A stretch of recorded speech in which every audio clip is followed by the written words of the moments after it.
മുസ്ലിം സംഘടനകളുടെ ശക്തമായ വിമർശനങ്ങൾ വകവയ്ക്കാതെ ബുർഖ നിരോധനം നടപ്പിലാക്കി Switzerland. National council of Switzerland 2022 ഈ നിയമം മുന്നോട്ട് വച്ചത്. പൊതുസ്ഥലങ്ങൾ, ഓഫീസുകൾ, കടകൾ, റെസ്റ്റോറൻറ്റുകൾ എന്നിവിടങ്ങളിലൊന്നും ഇനി ബുർഖ ധരിക്കാൻ ആവില്ല. സ്ത്രീകൾ മുഖം പൂർണ്ണമായി മറയ്ക്കുന്നതും വിലക്കും. 2009 രാജ്യത്ത് പുതിയ പള്ളിമിനാരങ്ങൾ നിർമ്മിക്കുന്നത് നിരോധിച്ചിരുന്നു. അതിനു പിന്നാലെയാണ് ബുർഖ നിരോധനം ഏർപ്പെടുത്തിയത്. നിയമം ലംഘിച്ചാൽ 1000 സ്വിസ് ഫ്രാങ്ക്സ് അഥവാ ഏകദേശം 95,000 ഇന്ത്യൻ രൂപ ഇനി പിഴയടക്കേണ്ടി വരും. 2022 സ്വിറ്റ്സർലാൻഡിൽ മുഖാവരണം നിരോധിക്കുന്നതിനെക്കുറിച്ച് ചർച്ചകൾ ഉയർന്നു വന്നത്. തുടർന്ന് വിഷയത്തിൽ തെരഞ്ഞെടുപ്പ് നടന്നു.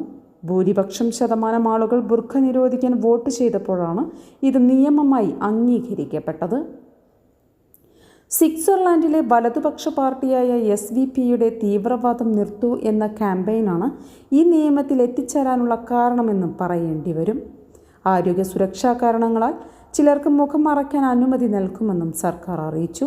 കലാപരമായ അല്ലെങ്കിൽ വിനോദാവശ്യങ്ങൾക്കും പരസ്യ ആവശ്യങ്ങൾക്കും വേണമെങ്കിൽ ബുർഖ ധരിക്കാൻ അനുമതി നൽകുമെന്നും സ്വിറ്റ്സർലാൻഡ് ഗവൺമെൻറ് അറിയിച്ചു.